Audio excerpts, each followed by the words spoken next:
Guyabano. Mhm. Ang cute ng ano. Matamis naman siya. Ang cute ng uniform nila sa labas. Nilalaki. Hmm? Ang cute ng uniform nila. Parang cute. Sabi ko, sino ka dyan? Parang magluluto. Oo, tinama. Tapos pag ito yung likod, Ang cute nga. parang nakaski mo. Parang sa winter. Oo. Kasi ano sila eh.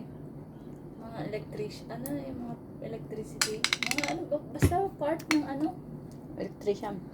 Yung sa guys sa Taipei, sa Taiwan. Electronics. Oo, electronics. Siyempre pag electronics, bawal maano, di ba? Kasi, konting ko lang yun. Yung Baka radiation. baka mag-insanhin yung sunog.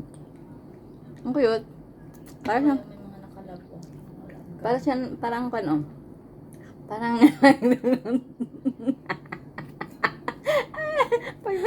Natawa ako, chef. Sino ka dyan? Pag ano ko, nandito ako sa field. Ito suot ko, oh. kaya, Hindi ko na. May bibig na. Take mo, aga-aga. Natawa ka. natawa ba ikaw sa update niya? Yan, ganyan talaga ang nagmamahal. Na-update ang mahal. Ay, alam mo, naano ko sa kanya, kasi Lalo na kung nung umaalis siya. nung nagpuro ko tayo, tsaka nitong pagbalik, di ba, sobrang busy.